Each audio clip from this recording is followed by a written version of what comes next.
Na semana dos 200 anos da independência, a Brasil Paralelo lançou uma nova edição da maior série já produzida sobre a história do Brasil para revelar a versão não contada nas novelas e nas escolas. Acesse agora ultimacruzada.com e saiba mais. Tonon, nesse contexto, dessa ajuda oferecida por José Bonifácio, inclusive para a construção daquela nova Constituição e tudo mais, em 1822 ocorre a independência do Brasil. A Constituição é de 1824.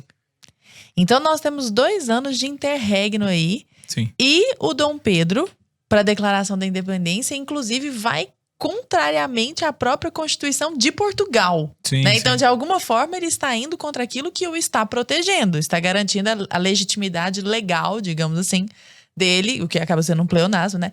Dele no poder. Só que em 1824 é outorgada essa Constituição e ele permanece. O que fez com que ele permanecesse durante esses 2 anos? Na realidade, o que acontece? É justamente aí que está o nó das coisas. Geralmente, por exemplo, na escola, quando você vai ensinar isso, até pelo tamanho do material didático, o tempo que às vezes o professor tem, há um resumo e uns saltos assim que são feitos que eles são criminosos, porque eles comprometem a compreensão do conjunto, né? do todo da coisa.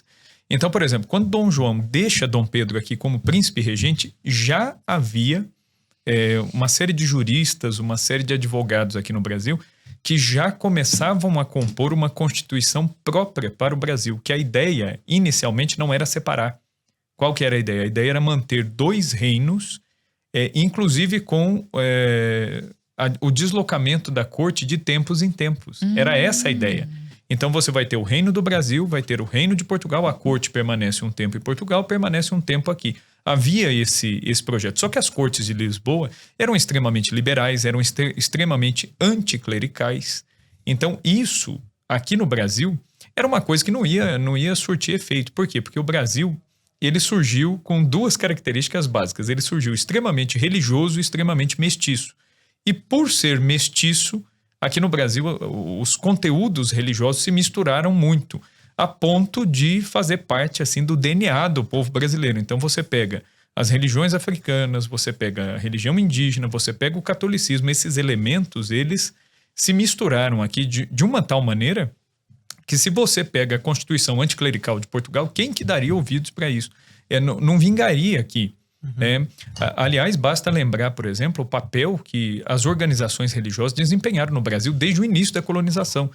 Nós podemos falar de um tripé caritativo, né, que o professor Marcelo Andrade, né, que é um historiador, ele gosta muito dessa expressão, né, do tripé caritativo. O que é isso? As Santas Casas, aqui no Brasil, assim que a colonização começou, as Santas Casas já existiam, né, que é uma obra caritativa que a rainha de Portugal, Dona Leonor de Lencastre, e o capelão, né, o confessor dela, criaram em Portugal, e isso se espalhou em todas as colônias.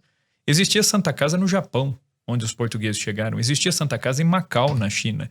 E existia Santa Casa no Brasil. A de Olinda, de 1539, é a primeira. A de Santos, de 1540, é a segunda. Depois tem a de São Paulo, tem a do Rio de Janeiro, e assim vai. Então, as Santas Casas. Depois nós temos as irmandades religiosas. Cada irmandade, ela tinha uma finalidade diferente. Por exemplo, aqui em São Paulo existiu durante anos e anos a Irmandade de Nossa Senhora da Boa Morte. Para que servia a Irmandade da Boa Morte? Ela angariava fundos para enterrar gente pobre, que não tinha dinheiro para o caixão, que não tinha dinheiro para um velório digno. Essa Irmandade, ela sepultava, inclusive conseguia o túmulo, conseguia a campa para essas pessoas. Então, quem é que faz esse serviço social até? As Irmandades, está ligado à religião. Então, as Santas Casas, as Irmandades e as Ordens Terceiras. As Ordens Terceiras, elas estavam muito mais ligadas à questão cerimonial. Então, elas preparavam algumas festas religiosas, festas dos santos. Isso explica o porquê que as igrejas das Ordens Terceiras em Ouro Preto, em Tiradentes, aqui em São Paulo, são igrejas tão bonitas, com tanto... Então, quer dizer... E festivas. E festivas e tal. Então, quer dizer, não tem como você tirar esse elemento religioso. E a Constituição portuguesa é anticlerical. Ela anula ao máximo essa questão da presença religiosa. E um outro ponto é a questão do liberalismo político, até um certo liberalismo econômico que o nosso povo não estava acostumado, não conhecia, era um elemento alienígena assim, para a cultura na época. Então essa ideia de 2 reinos com a corte circulando para lá e para cá não passou lá na própria corte, nas cortes de Portugal, né? Os deputados portugueses não admitiam um negócio desse. E aqui no Brasil tinha muitos portugueses que exerciam influência, sobretudo no norte e nordeste do Brasil. Então, o que acontece? Até aqui dentro do Brasil não havia uma concordância plena e total com Dom Pedro. Mas já havia algumas ideias sendo esboçadas enquanto Constituição antes do Brasil independente, na época da regência. Quando Dom Pedro faz a independência, o que acontece? Surge a necessidade, então, de uma Constituição. Aí ele convoca a Assembleia Constituinte, em 1823.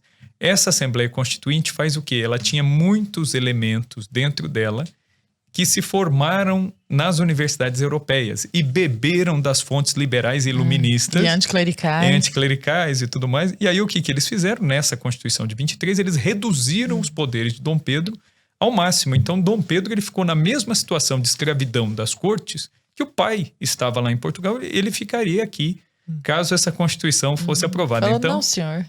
Aí o que ele faz? Dom Pedro era muito diferente de Dom João em termos de gênio. Dom Pedro era extremamente colérico, era um pouco mal educado, ele era muito impetuoso naquilo que falava. Então o que ele fez? Ele decretou o fechamento.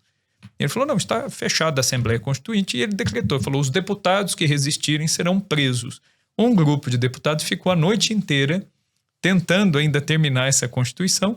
Na manhã seguinte foi todo mundo preso. Foi a chamada Noite da Agonia, né? Que a Constituição ela ficou agonizando, essa Constituição Liberal do Brasil. Dom Pedro pegou o esboço que eles mesmos tinham feito e alterou aquilo que ele achou por bem que deveria alterar. Inclusive, ele incluiu o poder moderador, que era o poder do imperador de moderar os demais poderes. Mas né? ele tinha legitimidade popular nesse intervalo? Tinha, né? Tinha. Ele tinha legitimidade de sangue, né? Ele tinha a legitimidade popular, e uma coisa que tinha muito peso, ele tinha o apoio aqui no Brasil de três, que serão os três pilares do Império Brasileiro. Ele tinha apoio de boa parte do Exército, então o Exército ajudou a fazer a monarquia. Ele tinha o apoio da Igreja, que era o segundo pilar do Império, e ele tinha o apoio da elite, que também... Então, ele tinha esses três apoios, são os três pilares do Império. O Império, inclusive, caiu na época de Dom Pedro II, porque Dom Pedro II ele conseguiu se meter numa enrascada que ele brigou com os três pilares, né? Porque Dom Pedro II era abolicionista, então ele vai acabar se desentendendo com a elite. Ele entrou na questão religiosa, que acabou entrando em conflito com os bispos Dom Vital e Dom Macedo Costa, e isso colocou muita gente da igreja contra ele. E depois da Guerra do Paraguai, ele não deu as progressões de patente, os aumentos de salário que o Exército esperava. Então, dentro do Exército, começa um movimento contra Dom Pedro. Mas esses são os três pilares da monarquia. E Dom Pedro I trabalhou bem com esses três pilares, né? Tanto é que quando ele proclama a independência, é difícil medir, né? Esse fato aqui que eu vou mencionar, são daqueles pontos da história muito discutidos que não dá para a gente medir exatamente a influência disso. Sim. Mas, por exemplo, na comitiva de Dom Pedro estava um padre mineiro, que era o padre Belchior, né? O Belchior de Oliveira, e ele estava junto com Dom Pedro.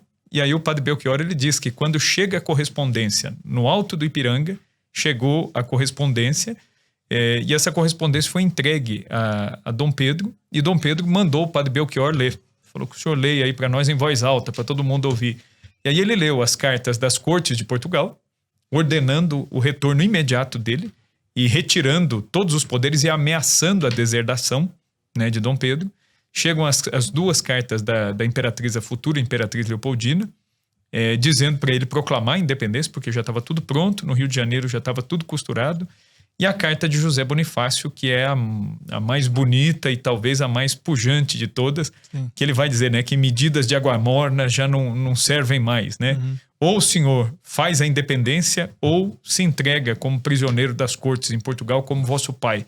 E então... Essa cena, inclusive, na série Brasil é maravilhosa. Assim. É uma cena assim... A carta lida, né? É muito bonita. E o José Bonifácio, ele era um orador, era um sujeito de uma cultura, assim, extensa, assim, o Brasil... Ele era pesquisador de minerais também, ele não descobriu a Andradita, né? Isso. Tem o nome de Andradita, que é o sobrenome dele, né? Eu achei isso espetacular. Ele lutou na Revolução Francesa, né? O José Bonifácio, ele viu o horror da Revolução Francesa. E por isso, né, muita gente fala, mas será que o Bonifácio não era meio liberal? Porque as ideias dele... Não.